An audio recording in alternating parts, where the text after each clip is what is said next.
O Senhor esteja convosco. Proclamação do Evangelho de Jesus Cristo segundo João. Naquele tempo, Jesus partiu da Samaria para a Galileia. O próprio Jesus tinha declarado que um profeta não é honrado na sua própria terra.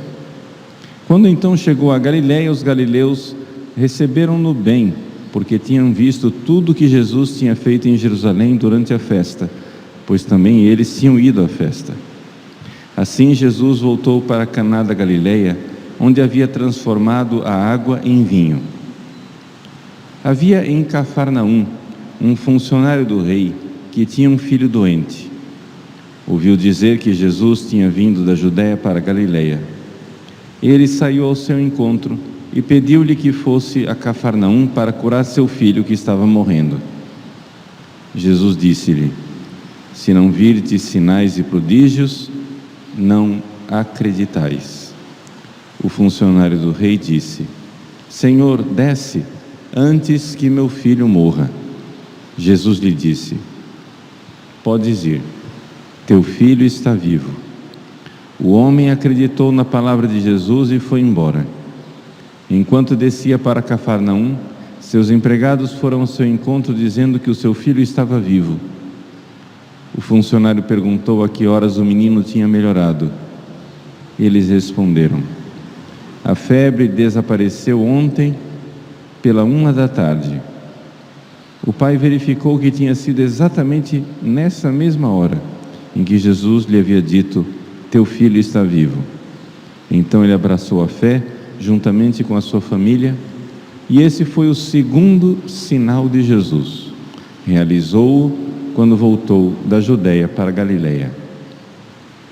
Palavra da salvação.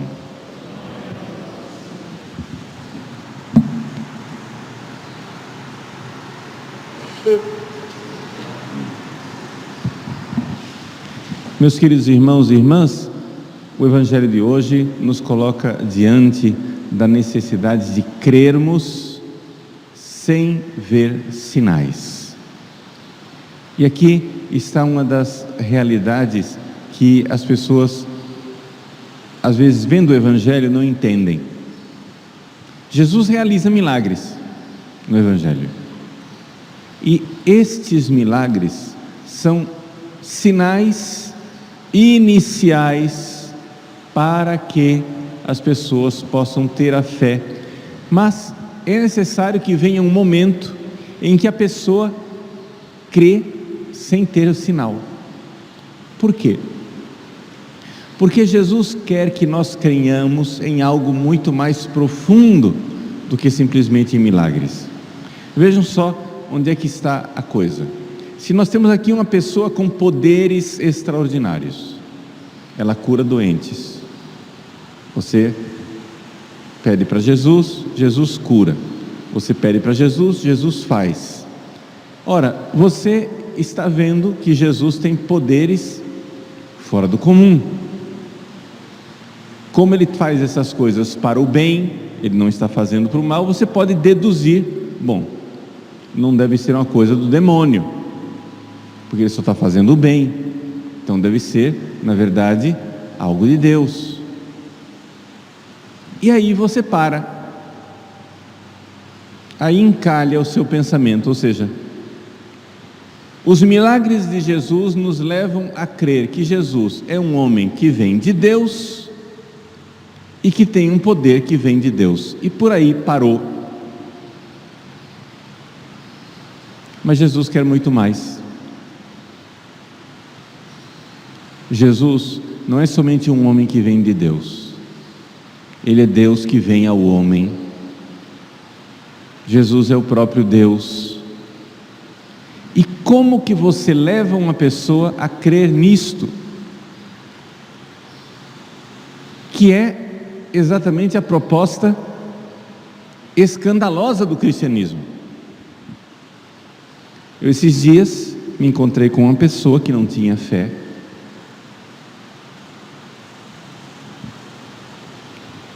me conheceu na internet, ouviu minhas pregações, achou tudo muito interessante. Nossa, olha que beleza, a forma tradicional do padre, etc, etc. E então veio me procurar, veio de outro estado, de outro lugar do Brasil, para ver o Padre Paulo, porque queria que eu introduzisse essa pessoa no ritual católico, ensinar como é que se comporta na igreja, como é que faz as coisas, como é que faz isso, como é que faz aquilo. Eu disse: não, a primeira coisa que eu vou fazer não é ensinar o ritual católico, é que você tem que ter fé em Jesus, você tem que crer. Não, mas eu creio em Deus. Sim, mas não é somente isso. Você precisa crer que aquele homem que nasceu em Belém, que viveu na Galileia, que morreu em Jerusalém, que ressuscitou ao terceiro dia, que subiu aos céus, aquele homem é a razão de ser do universo. É Ele quem sustenta o universo.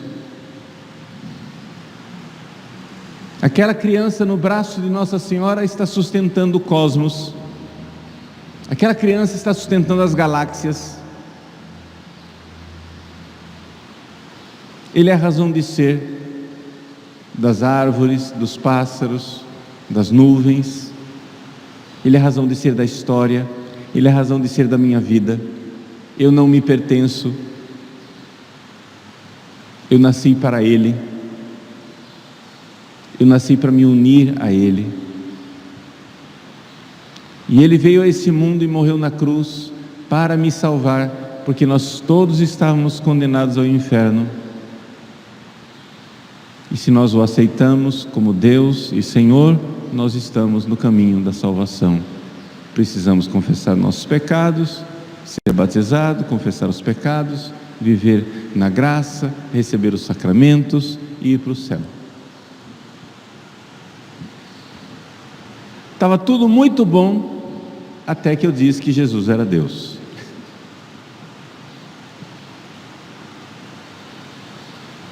Quando eu disse que Jesus era Deus, a pessoa começou a me olhar de esguelha. Como assim? Esse padre tão inteligente que eu vejo na internet, né? Parece ter ideias tão claras, ideias tão lúcidas. A pessoa estava disposta a aceitar que Jesus era uma pessoa divina, no sentido amplo da palavra divino, ou seja, uma pessoa iluminada por Deus, um ser humano extraordinário que tinha um contato especial com Deus, mas não que Jesus é o próprio Deus que se fez homem.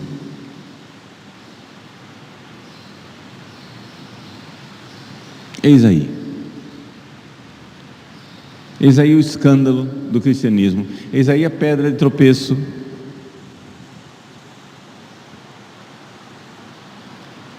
Ou seja, Jesus não é somente um ser humano com poderes divinos. Jesus não é um ser humano que pode fazer coisas extraordinárias, com um ensinamento sublime, que fundou uma igreja que tem um ritual legal e que faz a gente, quando reza, se sentir zen.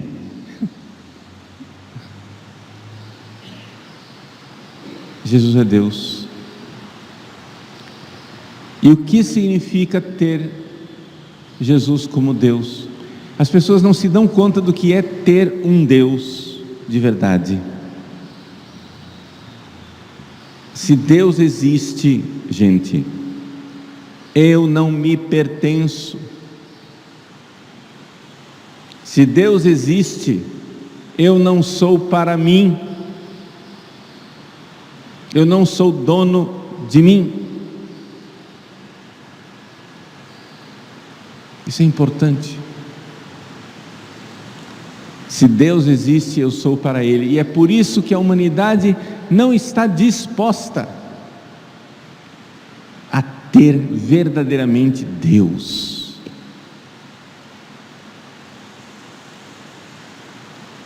Se Deus existe, Ele sabe o que é melhor para mim, eu não. Se Deus existe, eu vivo para Ele e não mais para mim. E se eu digo que este Deus se fez homem e é Jesus Cristo, também não dá para você agora incluir o cristianismo no panteão das religiões. O importante é crer em alguma coisa. Você pode crer em Alá, ou em Buda, ou em Confúcio, ou sei lá em que religião. Todas as religiões são iguais. Por quê que não dá para fazer isso? Porque o cristianismo terá algo de historicamente único. As outras religiões podem até ter uma sensação assim, assim como Deus iluminou Maomé, Ele pode iluminar Buda, ou pode iluminar Confúcio, ou pode iluminar o livro, o Tao Te Ching, etc. Mas nós cristãos não cremos que Deus iluminou simplesmente Jesus. Nós cremos que Jesus é o próprio Deus. Então nós temos algo de histórico. Não é possível que Deus venha ao mundo e a gente diga, essa religião é igual às outras.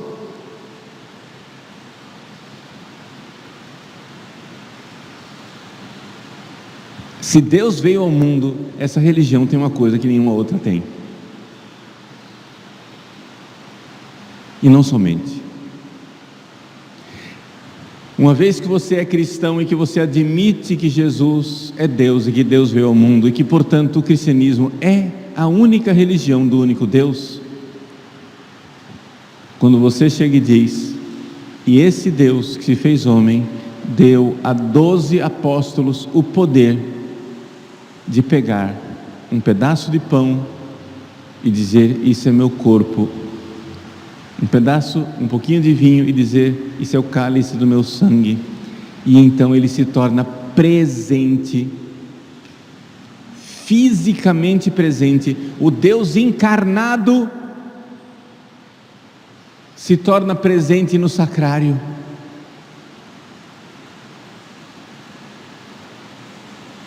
Vejam, meus irmãos, a nossa santa religião, ela tem o que as igrejas evangélicas não têm. Os evangélicos ficam pegando no pé das imagens, né? Nossa Senhora, imagem de Nossa Senhora, imagem de Santa Teresinha. Vocês adoram imagem. Não, isso não é grave. É só explicar para eles, a gente não adora imagem. A imagem está lembrando Nossa Senhora, está lembrando Santa Teresinha, está lembrando São José. A gente não adora imagem. Mas o que é escandaloso é que a gente adora aquela aparência de pedaço de pão, aquilo que parece ser um pedaço de pão lá no sacrário, a gente adora de verdade. Não é de mentirinha não. Nós cremos que ali tem um homem vivo.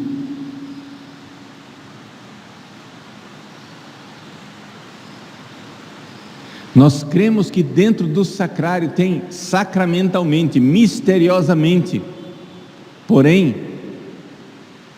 fisicamente, um homem vivo. Está substancialmente ali o corpo de Cristo, vivo. E portanto está também a sua alma, e portanto está também o seu sangue, portanto está também a sua divindade. Deus está ali, vivo no sacrário. Então nós temos algo que as igrejas evangélicas não têm. Então vejam como as coisas vão afunilando na direção da Igreja Católica.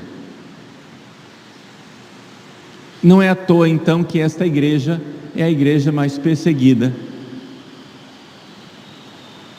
Por que é que nos projetos de unidade de um governo mundial, todas as igrejas podem ser toleradas, exceto a Igreja Católica com a sua fé tradicional? Uma Igreja Católica pervertida, que já não acredita mais que Jesus está na Eucaristia, é só uma partilha, ou que Jesus não é Deus, é somente, uma metáfora, é a metáfora do Deus encarnado.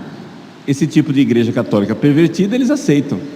Uma igreja católica liberal, onde Jesus não é Deus de verdade, onde a Eucaristia é somente um símbolo, isso daí eles aceitam, tranquilo, porque Deus iluminou Jesus. E aí eles fazem um ritual lá, onde eles lembram Jesus e entram em comunhão, numa partilha de pão e de vinho. Isso aí eles aceitam, mas eles nunca vão aceitar que Deus de verdade se tornou homem, com um acontecimento histórico, e que Deus de verdade, feito homem, está presente no sacrário de forma real, não simplesmente simbólica no sentido fraco da palavra simbólico. É presença substancial na realidade aparente de pão. Está lá a substância do corpo de Cristo, e esse corpo está vivo, portanto ele tem sangue, tem alma e está unido à divindade, e portanto no sacrário está a divina pessoa de nosso Senhor Jesus Cristo, segunda pessoa da Santíssima Trindade, e portanto se está o Filho, está também o Pai, está também o Espírito Santo. Trate de ficar de joelhos e adorar. Essa é a fé.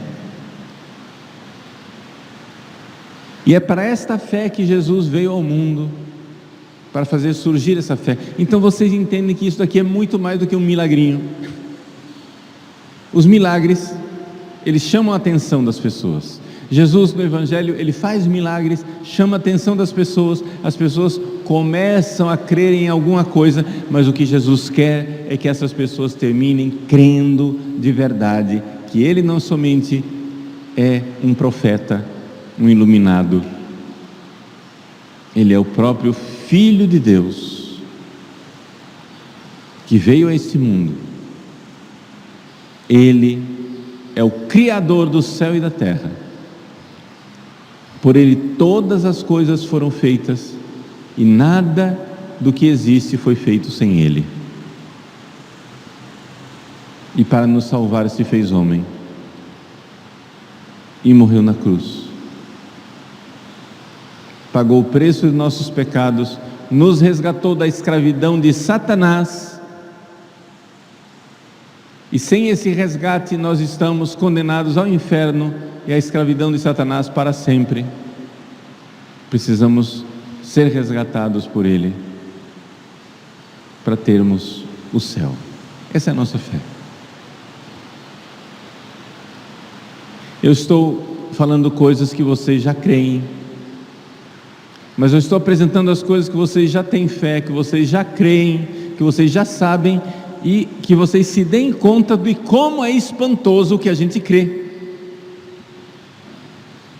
e que não é fácil colocar no coração de uma pessoa, na cabeça de uma pessoa, essa fé.